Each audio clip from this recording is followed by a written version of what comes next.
It's great to be here and to have the opportunity to share with you today some thoughts about the process of participation. For me, as an architect in practice, I was thinking about today's event and remembering that my company, Space Syntax, was created 30 years ago in response to an increasing interest from communities to have a say in the planning and design process, but feeling unable to argue with property developers who were offering them the wrong product. And because our work came out of research into how people use space, how they walk, how they go about their local lives, there was something in that that spoke to those communities. So I want to share with you some of the work over 30 years, plus some of the hints towards where I think our work might go in the next 30 years. I've only got 10 minutes, so I'm going to go very quickly, but I'll be around throughout the whole session. I'll be really happy to engage in those discussions, which I'm really looking forward to. I've called this presentation Measure, Map, Model, Make, because those four words define for me this process of participation. So let me get into it, and let me start with the first of the stages, measure. What is it that we can be measuring that might help us have a better conversation in the planning process? And I want to focus on people in public space. They must be the lowest common denominator and the highest objective of our planning activities. And in Space Syntax, like an increasing number of planning practices now, we're focusing on observing everyday activity in space and understanding how the micro processes of communication, interaction, and those essential transactions, the deals between people, social and economic, lead to innovations that drive our cities forward. We have cities in order to innovate as a species, and to have innovative cities, we need to have those interactions happening all the time. But too often our cities have been planned in ways that put barriers in to prevent those contacts from happening. What COVID has been doing is to reduce the amount of driving and potentially increase the amount of walking and cycling and local activity that might benefit those interactions, but not if these barriers remain in place. And not just at the small level of the street, but sometimes the way cities have been planned as fragmented enclaves, divided by fast highways. If we're really going to advance as a species, if we're going to hit our climate objectives, then we need, I argue, to go back to the connected city of history, the city of connected neighborhoods where people walked and cycled, and where they were much more livable places. They were not car dependent in a way that our current cities have become.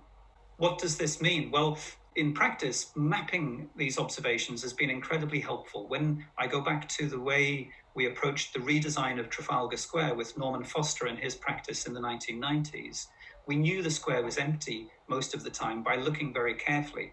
But what we did next was to observe and map. And by mapping the fact that most people walked around the square, it revealed the problem. It identified an opportunity, which was to create a new staircase. And by then running pedestrian movement models, we could show how that staircase would generate flows to reanimate and ultimately create a space for people, which has been fantastically well used since. Now, all of this evidence was crucial to persuading people, and I think that's what the participation process is all about. It's about revealing ideas and then having conversations that allow those ideas to gain traction and ultimately get delivered. It can also be about revealing hidden communities in our cities. This is a city in the Middle East. If you look at a conventional traffic model, the hot red streets are where the rich people drive. If you look at a walkability model, then it brings out the local unplanned communities where a lot of local life is thriving, but not economically connecting with that wider city. So in this case, we held community consultation meetings with the local residents and asked them what their vision was. And it was of more walking, but it was of shaded, more comfortable walking, plus bringing traffic in from the outside to trade at slow speeds to the markets that were in those unplanned communities. A very subtle replanning, not the demolition of the unplanned areas, but a subtle rebalancing of the movement strategy that came from this process and led to the creation, in this case, of a high street connecting from outside to in to the unplanned settlement. Then working with more modelling processes to understand how that might be delivered depending upon the budget that we had available, whether we had large investment top left or low incremental micro family levels of investment on the right. So modelling is at the heart of what we do.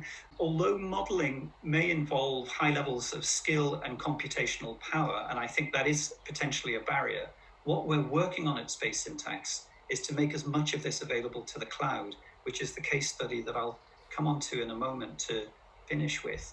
That if we can do the hard lifting to get these models onto a tablet, an iPad and a pencil, then we might be able to put much more power in the hands of communities to challenge the conventional black box of the traffic and highways engineer, who too often has led to the cities that we have inherited with their car dependency today.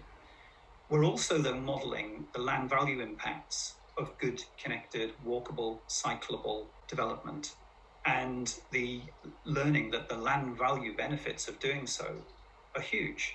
So if we can also use our processes to talk to the people who hold the investment, the people with the money, the people who are going to win or lose depending upon the plans that we make for them, then that's also part, for me, of the participation process. On the one hand, local communities, on the other hand, sometimes the international investment scene. The more we can model the health impacts of our planning interventions and understand how car dependency creates loneliness, mental health problems that challenge not just people profoundly personally, but also the health budgets of our countries, then we wouldn't be planning the way we have been. If we really understood the damage that has been done, we wouldn't be doing this anymore. We can be giving people more walkable, cyclable, local contact. If we can understand how the performance of those local health services is either high or low, we can use public data to make that knowledge available to local people and to local planners to make sure that we have the discussions about improving quality as well as improving location. So finally, in the last 2 minutes of my presentation, I just want to run through 2 ideas for making change. That's my last M. It's to make change, because it's wonderful to have the process, but you have to make it happen.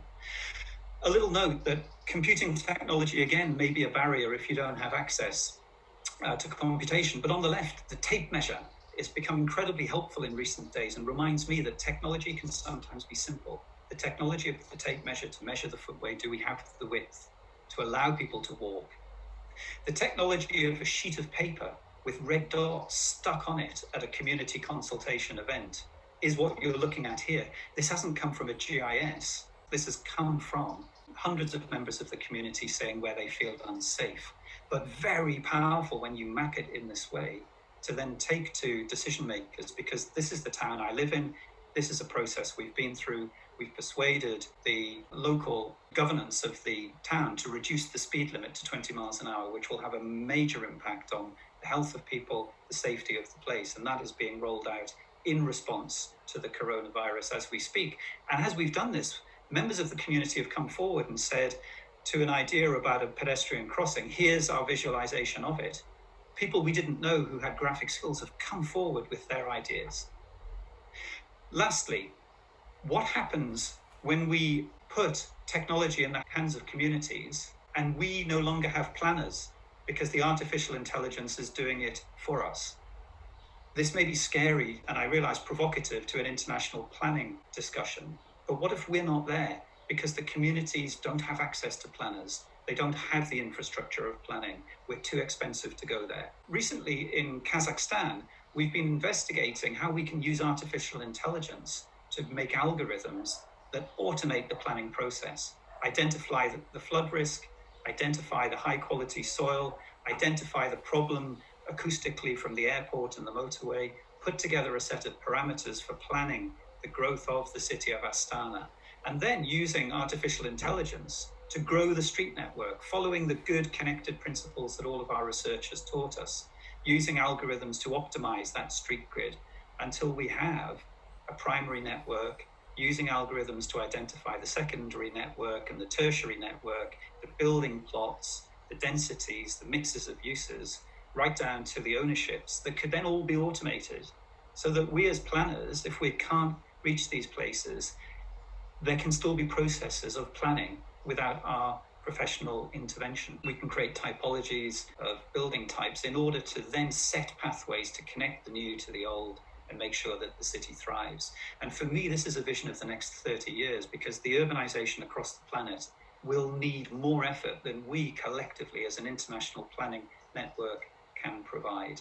I hope that's been really useful. I realize it's gone very quickly. I hope some of it's been clear, and I look forward to the discussion with you all later.